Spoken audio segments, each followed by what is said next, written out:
If you come in with a portfolio and it is off the charts fantastic, but you have this attitude or you're generally not a nice person, it's just not going to work here. It's not going to work. We can teach everything. We can teach how we do things. We can teach how we present. We can teach how we scheme. But you can't teach kindness. You just can't. You can't teach how to be a good person. Welcome to the On the Wall podcast, where we engage in conversations with artists, designers, enthusiasts, and visionaries who shape the world of interiors.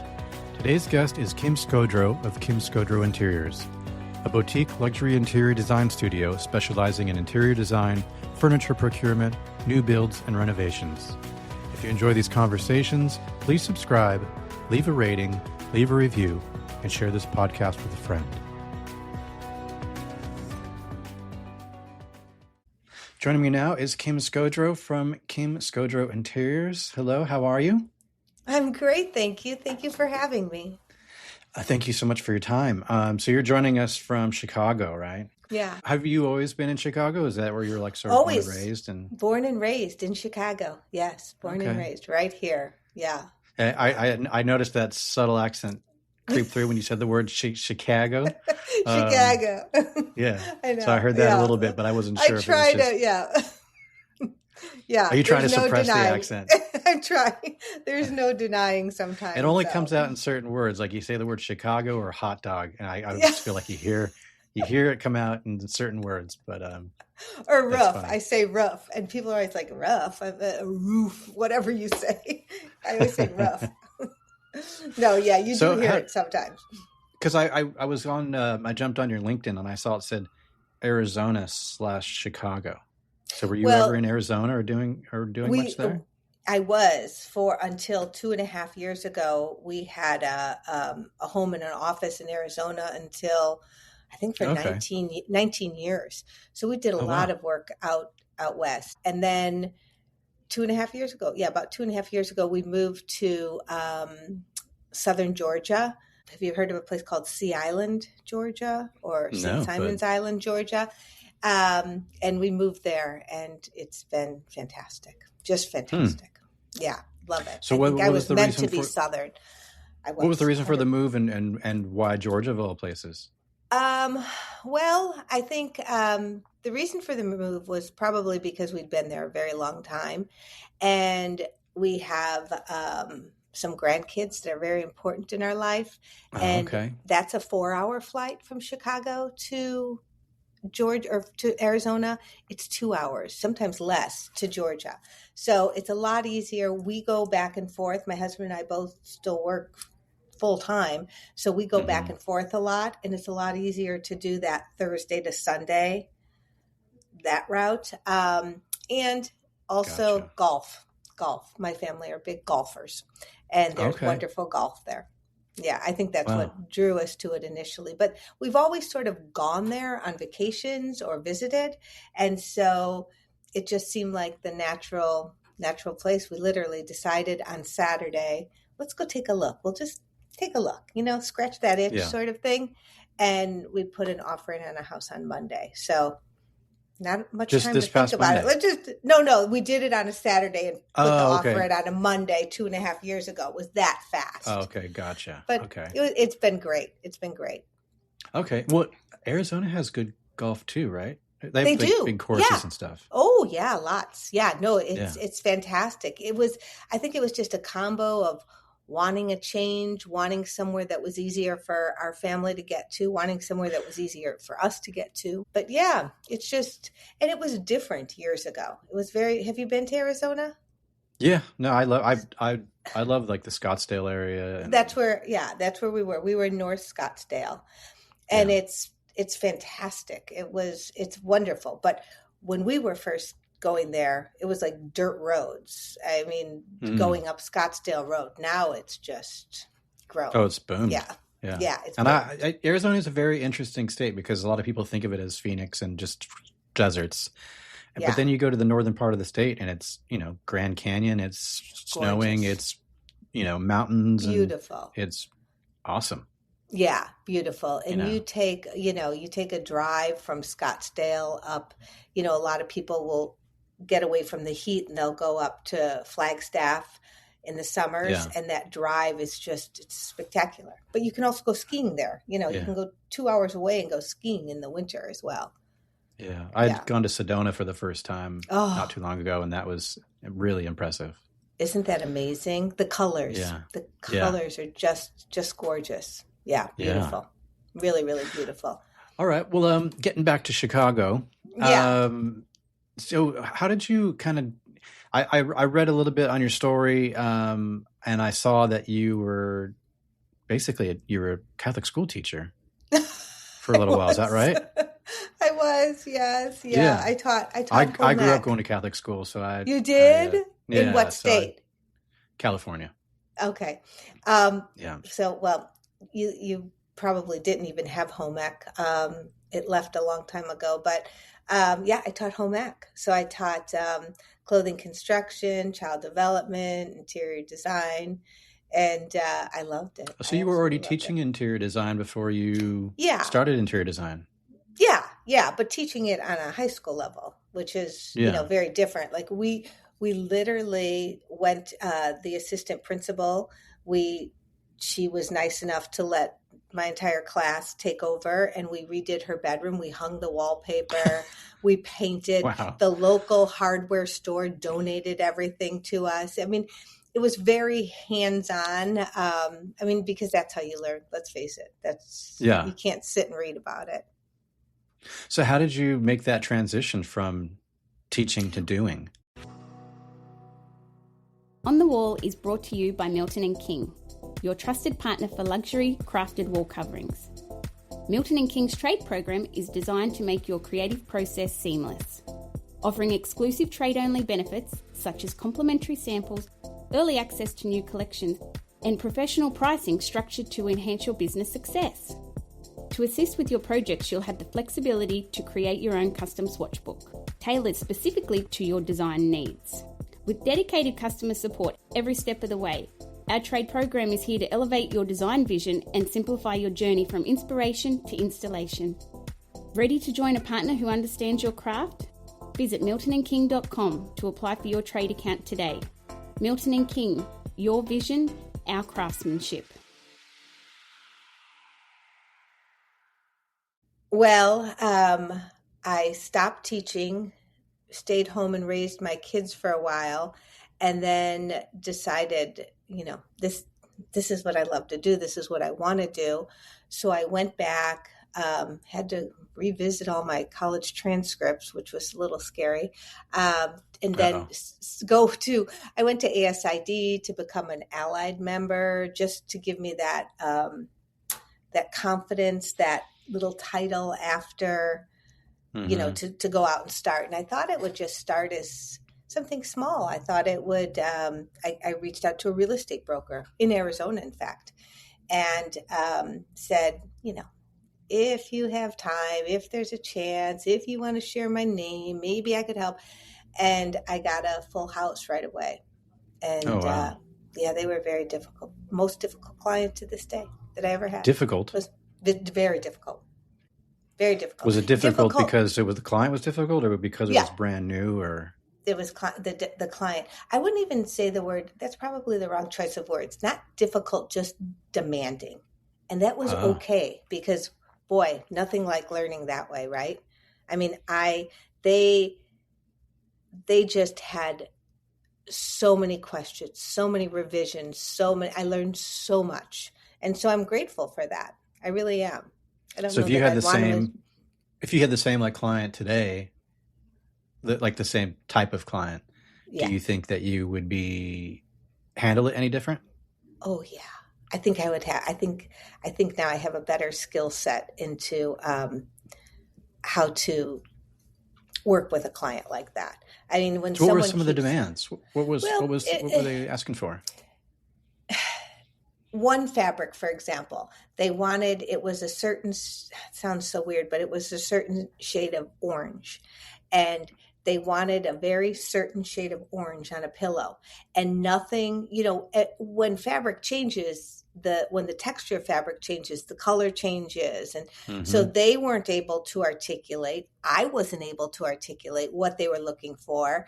And so it just kept one after another. Is this it? Is that it? Do you like this? And it just went, I was just trying to please them so much, just please them. And we still try to please our clients, but I didn't have the skill set to say, are you looking for an orange that has a little more brown in it? Or are you looking for an orange that has a little more red in it? Are you looking for, I just didn't have the skill set.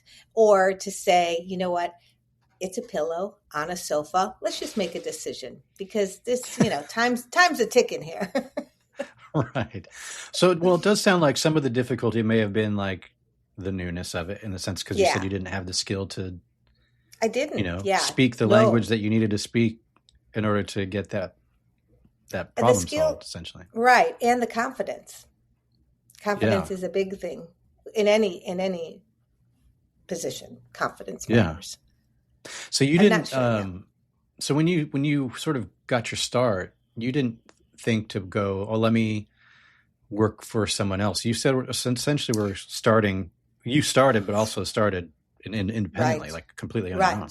Right. What was the decision like there? Like you didn't want to be like, oh, I'll be a junior designer under such and such person or boutique. I thought that I would have the ability to have more of a flexible schedule, which is not true. That's just not true. It's not true. It's not true. When you own a business, you are 24/7. I mean, it's only you. You're in charge. So that was not true. But I have no idea why I didn't. It sure would have made the transition a lot easier. That's for sure. Maybe I also, was able to learn things that work for me a little faster than doing what somebody else did.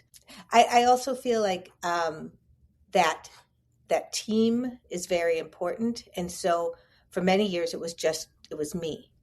And then until I hired the first person. And it's very difficult to question yourself about, having a team behind you, that makes a big difference. And so I think starting out for some people, it's a lot easier to have that team to bounce ideas off of. Was there ever the thought before you kind of got into it that you were just going to go back to teaching? No, you were done. No. Well, home ec is gone. It was gone. They don't even have home ec in schools anymore, which is sort of sad because I think that's a regrettable decision because I think so. Yeah, because home ec didn't that include cooking and it did. Yeah, it did. Consumer economics used to fall in that, which was, learn how to write a check, learn how to balance a checkbook, basic. But I do really hope that there's still a spot for kids in high school. Not everybody is college driven, right? There's some kids that aren't going to go from high school on to college, and there's a skill that they can definitely use that can, provide for them a wonderful life. And I feel like then we also had I taught a class called fashion merchandising, where kids could go, or students could go then after graduation, get a job. For example, they're, in a department store and sort of work their way up. It wasn't something that you necessarily needed a college degree for. You could work your way up the ladder based on your talent and your skills. Maybe it was something that maybe they weren't going to go to a four-year college, but they could go to the merchandise mart and get a job in one of the showrooms and have huge success.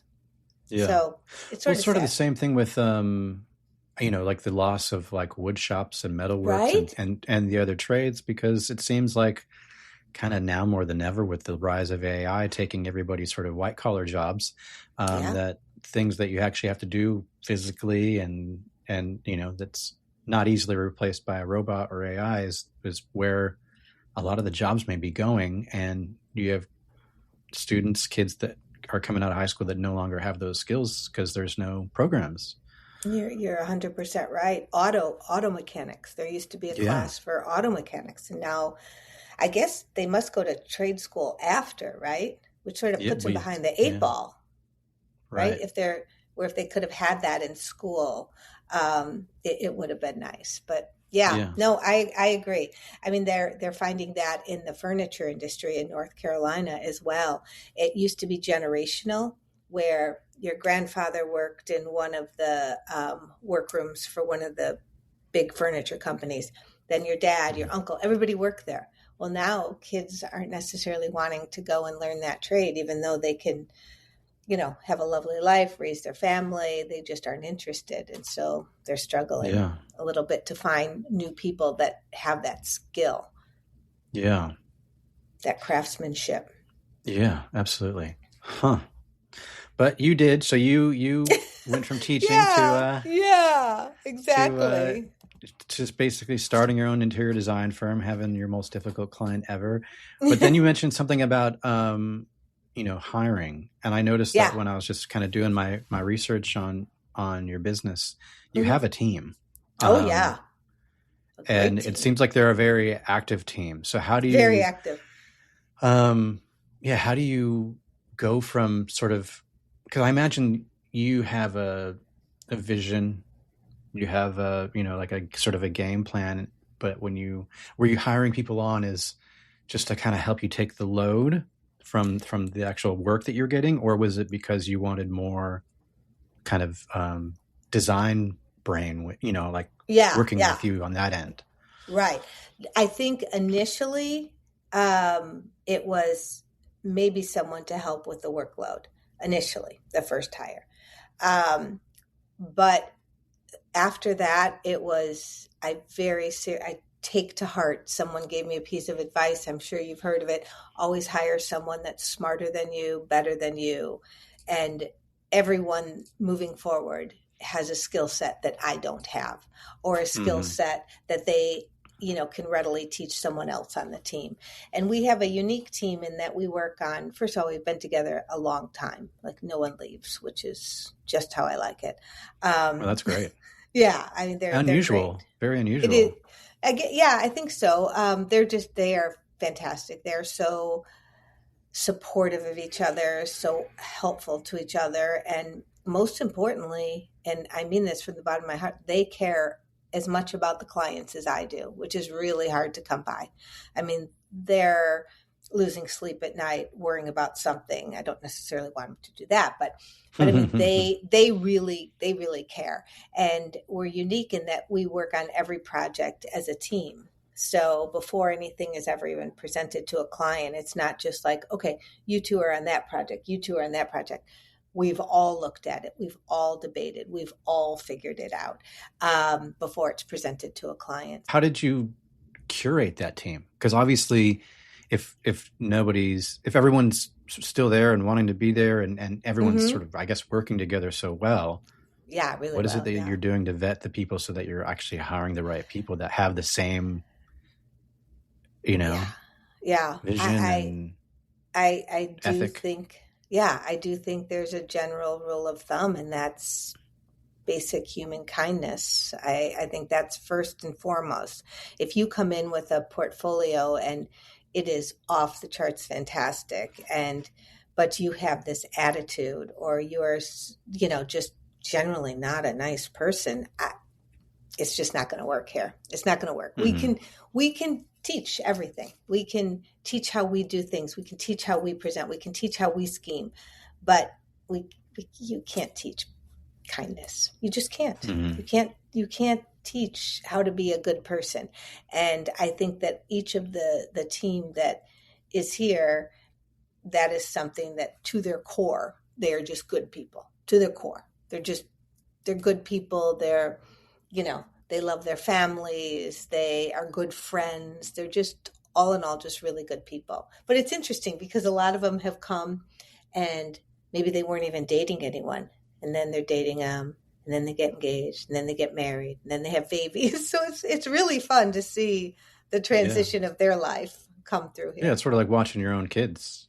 It You is, know. honestly. Yeah. Honestly, they are. They are truly family to me. They're fantastic. They have a work ethic that I would love to interview each of their parents and say, how did you instill this work ethic in these women? I mean, they have phenomenal work ethics, which I think sometimes that's one of the things that I hear people talk about, our work ethic. And so I'm part of this group called Leaders of Design Council, and um, and then there's another one called Design Leadership Network, and you sort of, there's always this general conversation about certain topics, and one of them is why is the work ethic so different today?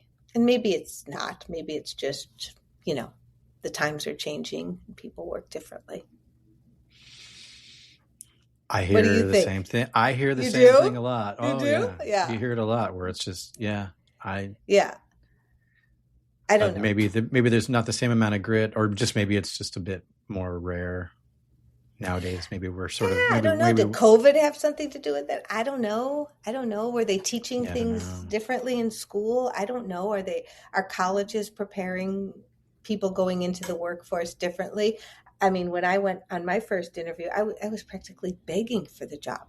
To this day, I mean, I am so grateful for where sometimes I feel like, you know, people go in to apply for jobs and it's more, okay, here are my demands. And it was, it's just Yeah. just different than I'm used to. Yeah. So when you before you hired your first person, how long was it from going from that where you're just doing everything by yourself to now? I mean, obviously you were doing something Probably, right, because you said initially you were hiring because yeah, you needed the help. So obviously you were getting more work and it was becoming more frequent. yeah, yes. How long did that take from you being strictly solo to actually having to be an employer? I think it was probably 3 or 4 years, maybe 4 years. Oh, okay. Yeah. Yeah, it was hard. It was hard in a lot of ways because my projects were growing, everything about the business was growing and changing. And so, Around what year yeah. was this? Because were you relying on social Well, media, or was this kind of before all that? it was sort of before all Like, that. It so it was was all, sort you of, were just basically growing sort of word of mouth and yes. referrals and things Yeah. like that. You know what? The best thing that ever happened was I did a project and again, crazy, but I sent it into a magazine to be, for them to look at. I had it shot, I had it professionally shot, and turned it into a magazine. And back then, you would mail the photographs, right? So I mailed the photographs and mail them again. Hey, did you get a chance? Like really bugging them. Finally, they're like, oh my gosh, fine. Well, come take a look at it. And because back then they would come look at it, see if it was okay. And they did. And I had no idea it was going to happen. Then I knew it was going to be in the magazine. And then they mailed the magazine out to you. That's when you see it for the first time. There's no conversation for months. And it was on the cover. So Oh, I think wow. that was a very good thing. And then from it being on the cover, it brought a really good job. And then that job led to another really good job. And so yeah, that was very, very powerful to have that happen. Yeah, a Yeah. very nice springboard there. Yeah, very nice. Very, very nice. Because there wasn't Yeah. Instagram. There wasn't, Yeah. that's just, it was all by way of, it was magazines. That was it. And then from that magazine, then I did a couple show houses that were tied to that magazine for traditional home in California. And so it just kept growing. Yeah, that's great. Let's get into sort of your style a bit. Mm-hmm. Mm-hmm. Like when I'm looking at it, I'm seeing and because you mentioned the word traditional, Mm-hmm. and that sort of triggered my thought process where I was like, yeah, like when I see the style of homes and some of the images that I've seen, I haven't seen obviously everything you've done. I'm sure there's Mm-hmm. some variation, but it's a very traditional, classic look. How Classic. would you Yeah. sort of describe your outlook on kind of what you bring to homes and interiors? Yeah, we are client driven, so we have done some very modern homes, Mm-hmm.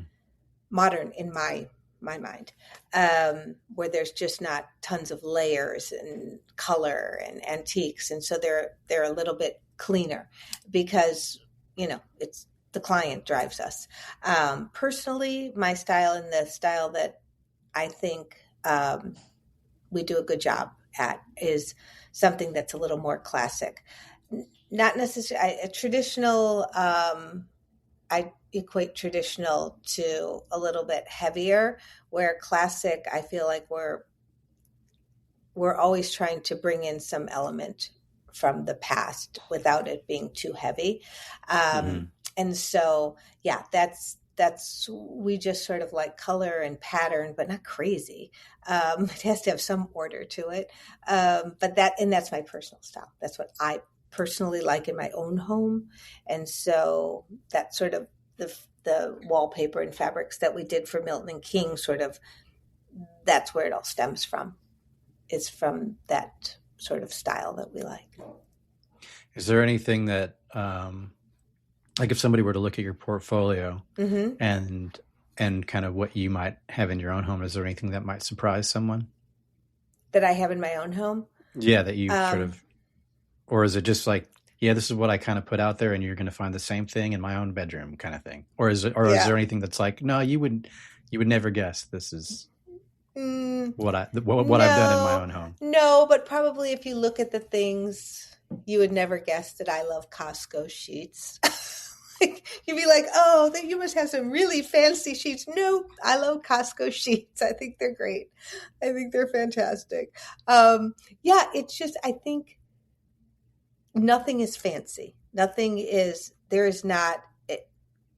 night, for example, all of our grandkids were over. We had dinner in the dining room. It was mad chaos. There were handmade decorations hanging from the chandelier. It was just a hot mess. And it did everything. Everything's perfect. You have to use what you have. And I really, really don't like walking into someone's house and I don't know the person. I feel like I don't even know who you are by seeing your house. Like, you're so completely different than your house because you've either had a designer do it and it's the designer's personality, or you're so polar opposite in how you've designed your house to what you are. And so I feel like your home should be a reflection of you in the truest sense, and enjoy it, use it. There's nothing that can't be replaced or cleaned. What do you attribute that to when I mean, you mentioned that you must have had a designer come in, but if someone's house is polar opposite from what you're learning about their personality, what else could it be? Like, what else do you attribute that to? I think some people just have a stigma of what they want their lives to be, which is very different than what they are. I mean, we've been to clients' homes where it's an invisible rope around the living room and dining room. It's never used. And that's just such a shame because it's a huge part of a home. And so to waste all that space, I mean, unless you have a palatial estate, you certainly do not want to be, roping off any rooms and not using them, right? So you said you're talking about how you're very much client driven. Yes. Do you ever have a circumstance where, not that you're trying to tell your clients no necessarily, but I mean, obviously they're hiring you because they know that you have a keen sense of style and that. So is there any time where you're having to kind of just say, like, I know you really like this, but this isn't going to work? Yes. We have this sort of standard line that we say, and because some people just, I don't even want to say it's my taste. It's just bad taste. They have something that's just bad. But if it has strong personal meaning to them, we will make it work. But if somebody just doesn't have the taste that anyone would think is good, we always say, well, I think that's a great idea. Let's find a more tasteful option. That's the meanest thing that I say is, let's find a more tasteful option. And hope that they get it. That sounds like a very, very kind way to say that you have bad taste. I don't know, but in my mind, it's a really mean thing I'm saying. But because some people do, and obviously, if we have a red flag that this is just, they're never going to leave that opinion. That is how they want their house done. We're just not a good fit. Which is hard to do too. It's hard to tell somebody you're not a good fit. It always just feels icky to me. But yeah. But I suppose that's a better option than trying to work through irreconcilable differences where it's just not going to be a pleasant experience for them or you. So yeah, exactly. So have you had to do that very often? Is that a... Yeah. Yeah. Oh, yeah. Okay. We have one right now, and I keep saying it over and over, and they're just not grasping it. So I fear that soon I'm just going to have to flat out say, please Okay. don't spend all the money on that and then keep this. It's just not. It's a Yeah. work in progress. We'll see. We'll see. So with the team that you've built, Mm-hmm. I imagine because you're so confident in their abilities. I mean, how many design projects at any one time are you sort of handling, and are you able to sort of delegate and be like, all right, you got this house, and you got this house? Are you able to kind of do that sort of thing where each person Yeah. that's working with you has their own separate projects? Yes. And Yeah. It's not so much a separate project. And if I turn this around and you saw our office, like, we can yell to each other. We all know what's going on, but it's Mhm. just after it's done, we have one or two people that you'll hear from, even though I'm copied on everything. We're all copied on everything. One or two people that are responsible for replying to you and sending you your weekly update every Thursday. And the one person, just because it's confusing if you're hearing from so many different people. So we do every project have someone assigned to that project. How many But by projects do you no, have in at one and sort of any one time going? Yeah, I would say so we have a weekly meeting every Monday, and usually there's at all different levels, all different points. There's probably anywhere 13 to 17 maybe, depending, Oh, wow. but different stages. Different It might stages, be, yeah. yeah, it might be one we're just waiting for, four final items to come in and be installed, and another one we're just at the beginning, making sure that the drapery workroom gets out to measure. So Hmm. at all different points. That's And about triple what I thought you were going to say. oh, well, Yeah. yeah, but again, at all different points. And the other thing to keep, Hmm. I mean, once you are our client, you are a client forever. So we just had a client reach out, and she wants some new bedside lamps. She wants some new bedding. So that still is, it's someone we're addressing. It's someone that's taking time. It's someone so people are still, even though we did their main project a few years ago, they're still always part of us. And So we've that's been doing, interesting. So you, go ahead. yeah, so you go from, let's say maybe a larger sort of project with them, but then that relationship continues on into the future just Oh for kind of yeah. small things here and there. Yeah, and we're doing multiple homes for them. So we have one client we've done 6 homes for. The client will move, we'll do that. There's, yeah, just maybe we do their daughter's home, or maybe, they've given their name to their cousin. But everyone that we do, for the most part, is somehow attached to us in some way. It's not so much random people off the street Hmm. that, yeah. But we've been doing some hospitality work in country clubs, which I love, Oh, okay. love, love, love. It's really fun. Yeah.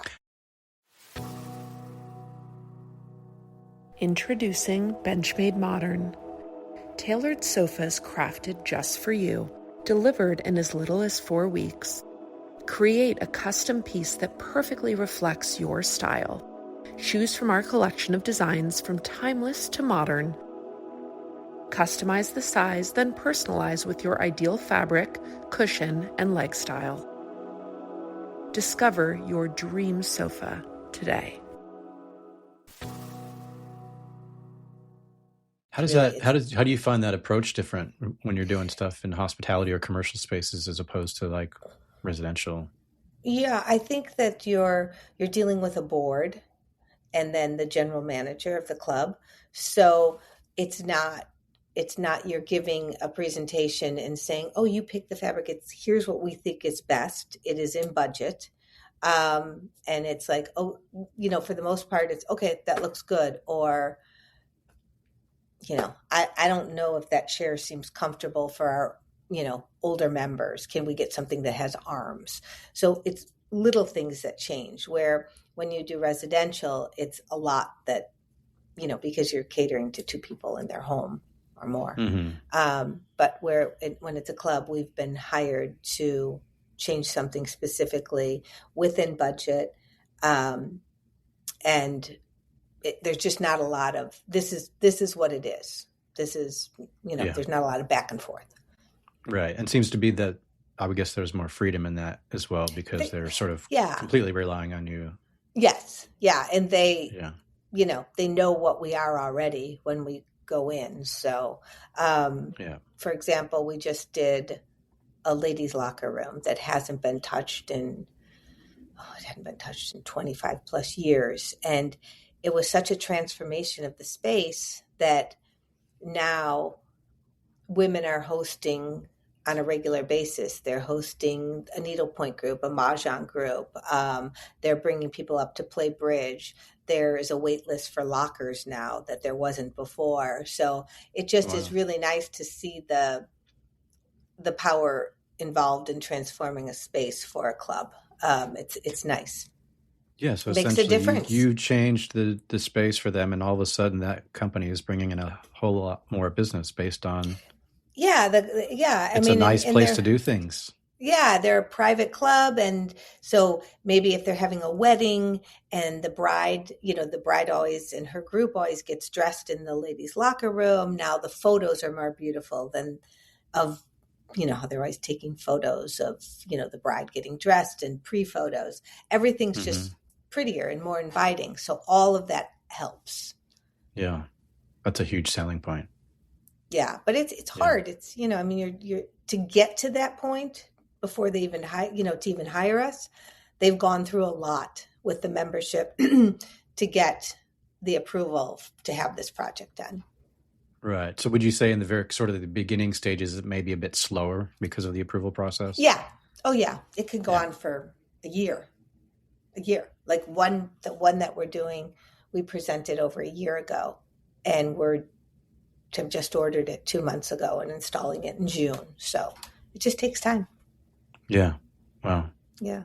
So I'd love to transition a bit from, we were talking about the sort of style that you're sort of, I guess, maybe known for, or that you kind of bring to a lot of places, even though you're, like you said, you're client driven. So that's not a limitation by any means, but you're now getting into, I guess over the last year or more, into you're not just designing spaces, you're designing product,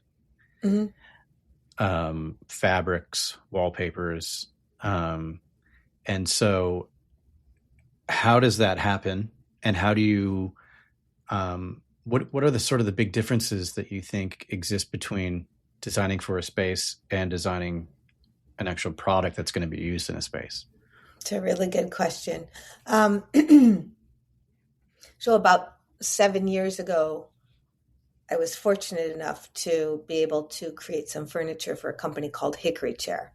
And that was it. I wanted to do that well. And I had no aspirations of wanting to be this person that, designed all of these products. I loved it. It's an amazing company. Everything about them is wonderful. And it's been such a positive experience in the growth. But I think back to my home ec and sewing, I have always been attracted to fabrics, wallpapers, anything that sort of brings to life some color. I mean, there's nothing that transforms a room more than wallpaper. Nothing. It's just, you want to transform your room, find a great wall covering and it'll happen. But so it was a long time, maybe a year and a half ago, maybe like 2.5 years ago, I just started collecting ideas, thoughts, colors, anything that would spark an interest of a wallpaper I thought would be great, fabric I thought would be great. And then I took all those and had them put into files that they could actually be printed. And I went through all sorts of iterations. Does it become like a licensing with someone? Do I do it on my own? There's so many different avenues. And then I met Deanna at Milton and King, And they're, I'm sure, well, obviously you know about Milton and King, but they are very different than many of the companies out there. I mean, just a wonderful group of people that create gorgeous wall coverings and textiles, and they're able to do it and get it to me as a designer really quickly, exactly as the sample I have is how it's printed.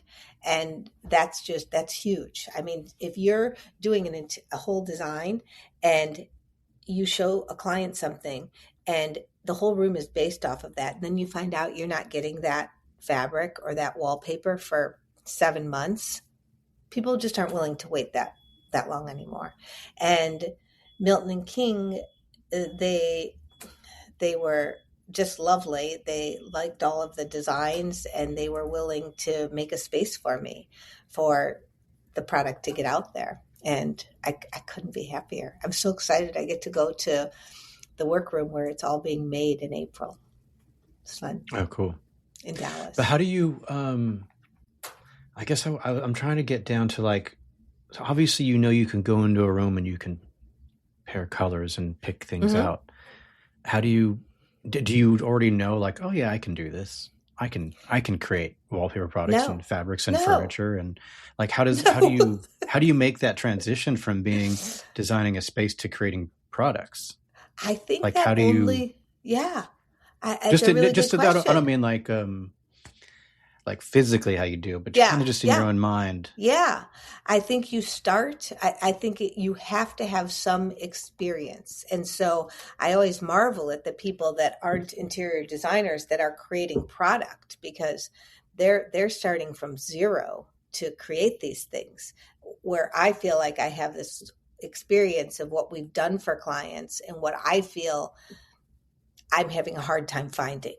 And so I'm able to create that because I'm having a hard time finding that out in the world today. So you're filling the gaps.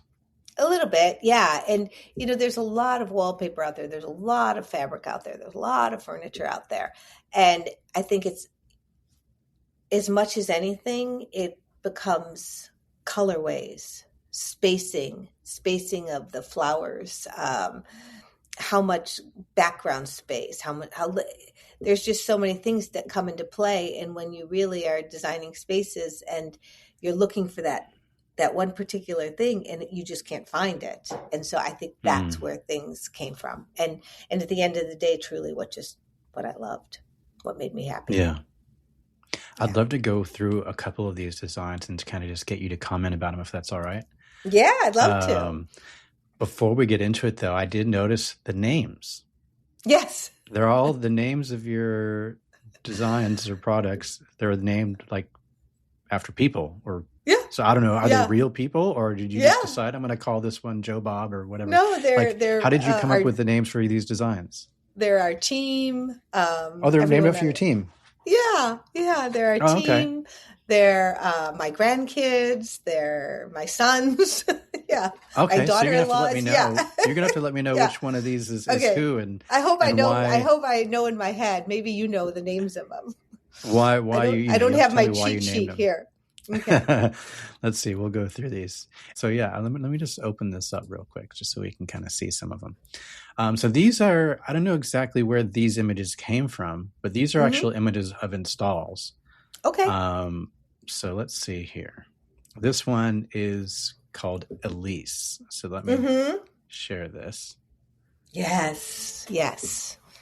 Yeah. So what are we looking at here? Where is that? This? Where is that? Yeah, where in is Chicago. This? In Chicago. So this is a home in Chicago. It's a home in Chicago, living room. And Elise comes in 4 different colorways. And Elise is actually our creative director here at the office. Oh, okay. And what I love about Elise is, if you look closely, is it's a stripe. Love stripes, especially, to give you the height. But there's also like a very detailed lace in there, which is pretty, with the florals. And I just think all of it tied together, it's not too in your face, but it has enough detail, and it's different than just a standard stripe. but I think the lace is pretty interesting. So this is the Elise more close up, so kind of people can see. You were talking about the floral and then the actual stripe effect Yeah. of it. Yeah, and then you'll see that little like lace detail in there. So that actually, I wish I had a photo of it, but we did a chair in that fabric in that blue. Oh, it's so pretty. Yeah, see that lace detail in there in the stripe with the flower. It's pretty. So then there's this one, Jacqueline. Now, who is Jacqueline? Jacqueline is one of our designers. She's great. Okay. Jacqueline, I mean, Jacqueline is the youngest one on our team. And again, her mother, I would love to interview and find out. She has a phenomenal work ethic. But the headboard is actually our Salomon, and that's from Samantha Salomon. Sam is one of our senior designers. And then that back fabric on the back of the half tester is the Catherine. It's a toile. It's called Catherine. That's named after my daughter-in-law. And then the wallpaper is Jacqueline. And then that sort of plaid, I believe that one's called Sam. I think that's Sam, and that is my oldest grandson. Okay. So here's a version of the wallpaper that's that's Catherine. And so Catherine is it's similar to a toile. The idea behind it was to have a toile, but sometimes I found when we present to our clients, when we present a toile, they get a little weirded out with the people in there, like the little people, which sort of is what is identifiable in a toile. Instead, we put baskets of flowers where the toile would be. You'll see like a little basket hanging off of the tree there. Yeah, right here. Yeah. Yeah. Okay. Well, that's clever. So that's a unique take on that style of a design. They basically got rid of the people. So we got rid of the people. There weren't little people on someone's wall. Exactly. That's interesting. Yeah, and people have done all different variations of it. They'll put animals in, or different types of people. But yeah, we went with a basket of flowers. I know. I love this one. Yeah, I really do. Salomon. I know. Isn't that a great? That's. I like that one too. I like the color combination. That's exactly what I was going to say. There's something about this color combination that's really very attractive, I think. I think so too. Yeah, it has the golds and the blues, but it's not too deep of a blue, but yet it's not a bright blue. It was very, I like that one a lot. It also, you saw it in the previous photo in the headboard in pink and green. It comes in two other colorways, I think. Yeah. All right. So this is going through the fabrics here. Yeah. A bit. That one's interesting. Well. Yeah, it's interesting. We have that in a bathroom, and that one ribbon running through there, it's almost like a gold. So we have the ceiling in there painted a gold, but it has that little bit of a deeper lilac. I don't want to say purple, but a deeper lilac, the little bit of olive green. It's a unique combination. Yeah. Of colors. There's a few different ones here in the Jacqueline. Now this Maya Rose. Maya Rose. That is my Who's Maya youngest. Rose? Maya Rose is my youngest granddaughter. Okay. Yes, Maya Rose. And so is there anything that in particular about the design or that reminds you of her? Or? It was her favorite. It was her favorite. It was her favorite. So she pointed it out. She's like, I like this one. Yes. And you're like, you got the name. To be fair, she was only probably 4 when she picked it. That's all right. That's, 4-year-olds have a lot of wisdom sometimes. They do. Yeah. But this one is unique in that it's not, there's a lot of open space. You see the florals, but they're not solid. It's not, the color isn't solid filled in. So there's a lot of breaks in it. So it has an airiness to it. Mm-hmm. Yeah. So here it is in the wallpaper. Mm-hmm. Yeah. It almost, I can imagine like once that's on the wall, that the space actually could kind of come across as a stripe. Oh, 100%. It absolutely Yeah. does come across as a stripe. Yeah, for sure. Yeah. I wanted to go back to the one, this one in the fabric. Yeah. That's beautiful. Yeah. No, I like that one a lot. And And this it color was, combination as well. Like, wow, I love the pink that's and pretty. green. Yeah, that's pretty. I do too. And I even like this one. It has a little, that one's pretty with the browns and the almost raspberry color. And Mm-hmm. then there's another one that is green and almost like a marigold color with green. That's pretty.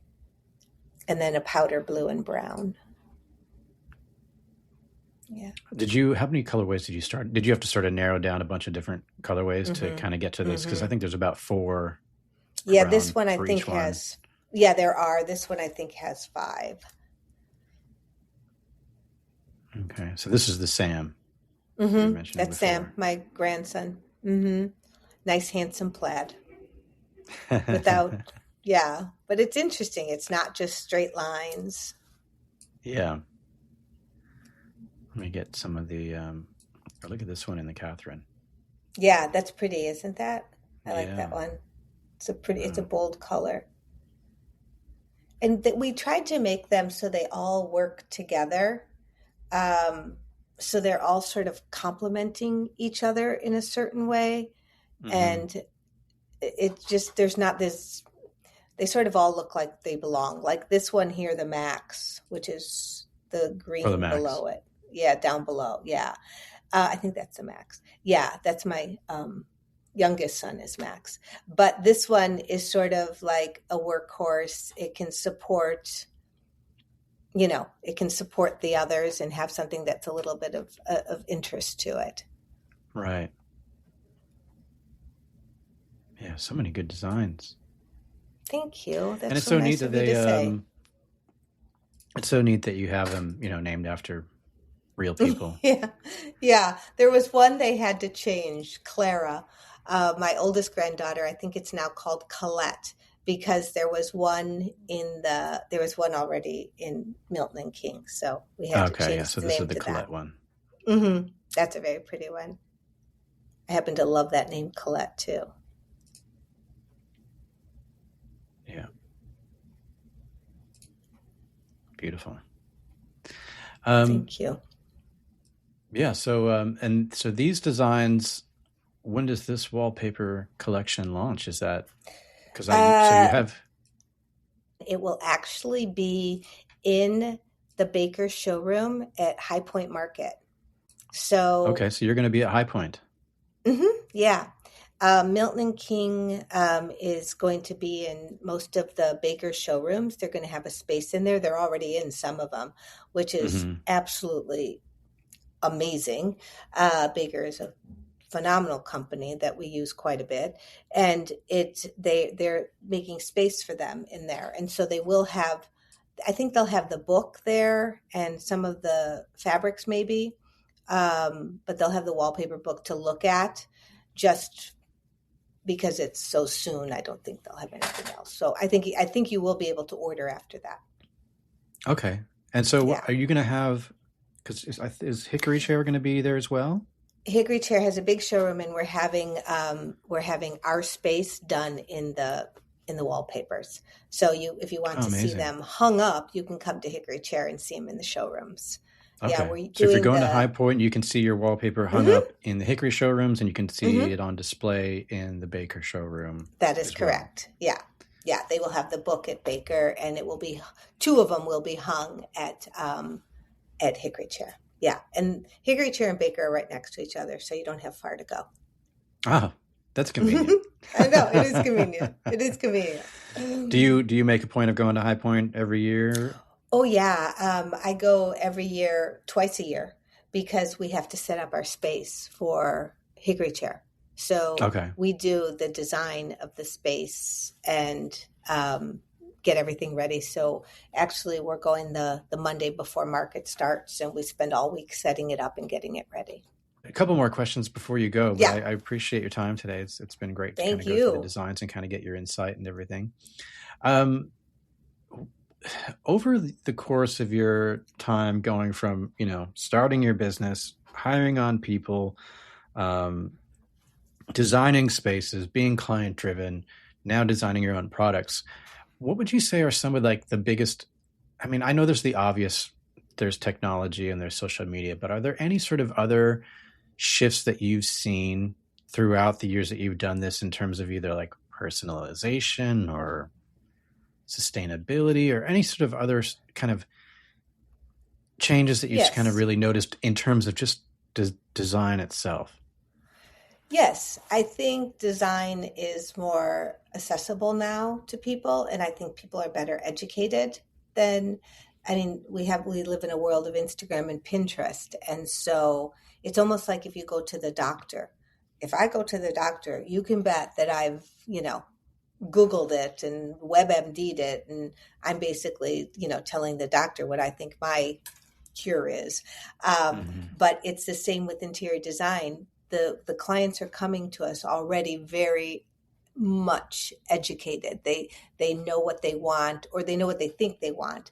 And they're coming to us with very specific ideas. And our hope is only that, if it's great ideas, great, let's run with it. But if it's something that hopefully we can show them other ways that are maybe more interesting, or something they haven't thought of, or just a different way of looking at it. And so we hope that they're open-minded.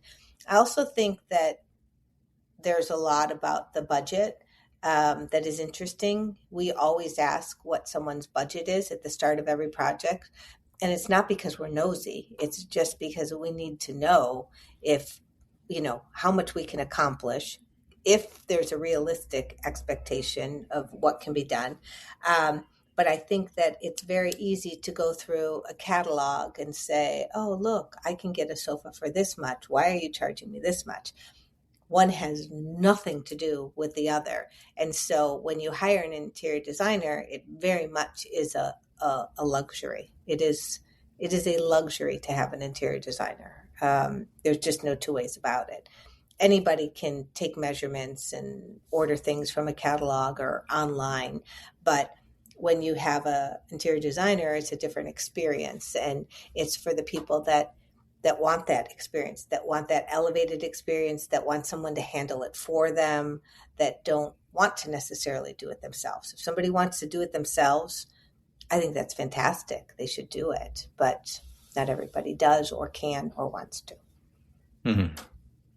So I think And I think there's more people out there that think they can, and maybe they've made a few mistakes, and so then they come back to us because they've realized it's harder than they thought. yeah. And also, it's not just the act of ordering something from a catalog. It's putting it all together and making it work, and and not even just for one space, but making it cohesive with everything else in the space. Like it's Yeah, it's a talent you yeah, have. it is, and it's a you know it's a skill set, and it's almost like when we do a photo shoot, I always bring a stylist because I know how to design a home and decorate a home, but I don't know how to make it look good in photos, where a stylist knows exactly what to do. They know where the photo needs height. They know how to move something just a little bit, and a chair can change the whole look of the shot. And so I really appreciate that skill level. And so I think if you have the skill level, great. If you don't, you need to hire out for it. Yeah. No, you Yeah. got to know your limitations. Yeah. Be honest with And yourself. everybody has different levels of, I don't ever go into anyone's house and think, oh, wow, why didn't they do this? Why didn't they do that? I might go into hotels and think that, but I don't ever go into somebody's house and think that, because it's their home, and everybody has Yeah. different needs and wants. I can just picture though being like a friend of yours and being a little bit intimidated when they I'm going to invite Kim over to Never. my house, and what is she going to think about what I did, or what my kitchen looks like, or something? Never, never, never, never. Yeah. Because as long as it's authentic and it's truly them, then that's all that really matters. Yeah, I mean, sometimes you go to, like, you go on house tours, or you walk in and you're like, nobody lives here. Like, no one could possibly live here. This just is not real. And so I don't ever want to walk into someone's house and feel like they've tried too hard. It just makes me nervous. Yeah. Well, I have one last question that I ask everyone Yes. that comes on the podcast, and you answer it in any way that you see fit. Okay. What is it that you do to stay creative? That's a really good question. You probably hear it a lot, but I would say travel. Travel always inspires me. Travel and it could be traveling to the state next door. It could be traveling to Europe. It could be traveling to Thailand. It's just anytime I'm put in a space that is different than my norm, I find something. And that just sort of piques my interest. But on the other hand, there could be something that I'm walking down the street and I just see an outfit that somebody has on. I'm like, what a great color combination that is. Honestly, it's everything. I will tell you, I am my most creative when I'm not stressed. When I'm stressed, I feel like I struggle to be creative. I really do. And so when it's really, really busy and I'm trying to, figure out something or find a solution for something, and I need to really tap into that creative part of my brain, thank goodness I have a team that's amazing, and they can, we sort of start brainstorming and coming up with things. But I would say that is one thing that is just it's like a hammer that just slaps down creativity. It's stress for me. Yeah. Where some people, that's when they get they're most inspired. It's busy, yes. Stress, no. Yeah, sometimes I guess pressure can kind of trigger the best in you, because some people say they work well under pressure, and I'm guessing that works for some things, but I don't know about sometimes creativity needs a bit Creativity more is of a different. quiet or a more freeing feeling as opposed to pressure. Pressure and creativity seems to not really work You're hand in hand absolutely right. too well. No, you're 100% right. It doesn't. For me, it doesn't. That was great. Thank you so much for your time today. Thank you so much. This was so easy. You make this so easy. Thank you. Yeah, no, I really appreciate your time and the insight into all the designs and everything. I'm really excited for your wallpaper and fabric launch. Oh, you're so sweet. Thank you so much. Thank you. Yeah. Thank you. I really appreciate it.